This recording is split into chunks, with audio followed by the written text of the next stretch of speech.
Today, the Vatican says Pope Francis suffered a bronchial spasm that resulted in him breathing in vomit. This is now a setback in his 2-week-long battle against double pneumonia. The Pope had been improving the past 2 days. This latest episode, which occurred in the early afternoon, resulted in a, quote, sudden worsening of the respiratory picture. Doctors decided to keep his prognosis guarded, but earlier this morning, the Pope was alternating high flows of supplemental oxygen with a mask and praying in the chapel. He had breakfast, read the day's newspapers, and was receiving respiratory physiotherapy, according to the Vatican. So joining me now is Dr. Sonal Haerter with Dignity Health Medical Group.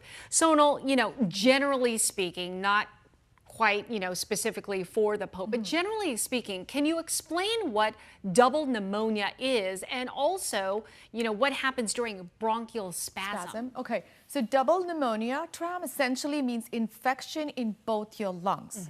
Not as common as pneumonia in one part of your lung or one lung, and can be serious because your oxygenation, your lungs are responsible for oxygen exchange, right? And that gets impacted by severe infection. Those lungs can also be a source of infection for the rest of the body, and so that's why it's serious. So the bronchial spasm, that's because of the double pneumonia? So bronchial spasm means squeezing or constricting of your bronchial airways, so your airways inside small and big. Now, typically we see this when people are exposed to viruses or bacteria or in serious infection. People who have asthma or allergic reaction can have bronchospasms, and that in addition to infection can actually impact your oxygen levels in your body. We also mentioned that he was getting respiratory physiotherapy. I'm not familiar with that. I'm sure a lot of people aren't either. What is it? It's basically physical therapy for your lungs. So it's exercises and devices that help you strengthen your muscles around your chest wall. So improves your breathing, your oxygenation in your lungs, also reduces mucus production, clears up the airways, and prevents lung collapse or helps you, recover from this serious lung infection.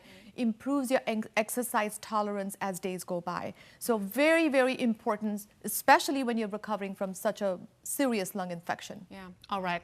Well, let's get to our next health headline as we end the month of February. We can't forget that it's American Heart Month, focused on promoting heart health and preventing heart disease, which is the leading cause of death in the U.S. for both men and women. And now there's a new study involving women. It reveals women who enter menopause later have a lesser risk of having a heart attack and stroke. So even though women, they really can't predict when they're going to have menopause, obviously, though, this study sounds somewhat encouraging. It is. So an average age of menopause in the United States or in North America is 51.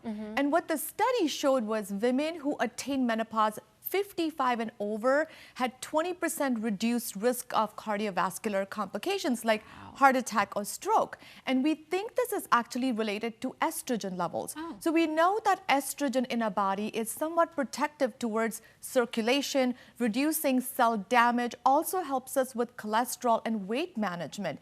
Now, if you think about menopause, menopause is when your estrogen levels go down and they are almost gone by the time you are fully in menopause.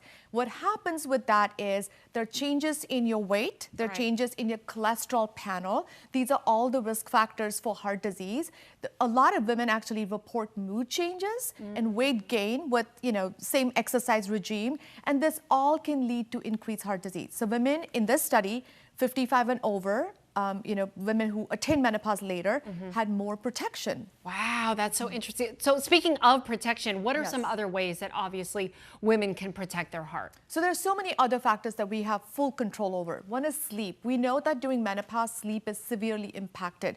So managing your sleep, managing your stress levels, also going to your doctor to check your blood pressure, your blood sugars, your cholesterol management, having a consistent exercise regime, focusing on good nutrition. I think these are some really good, valuable strategies. The other one is hormonal replacement therapy in appropriate candidates. This is a conversation. That's not a one-size-fits-all thing. Absolutely, you need to have. And needless to say, tobacco and cigarette, I think that definitely adds to the risk factor. So cessation of tobacco products. Real quick, when should women consider maybe hormonal replacement therapy? And I think that's actually risk-benefit sort of conversations. So women need to go to their doctors when they're experiencing signs of menopause, like hot flashes or loss in libido. I think those are some signs and symptoms that hormonal therapy is recommended, but not for everyone. It's a conversation you have to have with your doctor. Yeah, very personal. Sonal, thank you so much for your analysis of the Pope and also Heart Health Month. We appreciate it.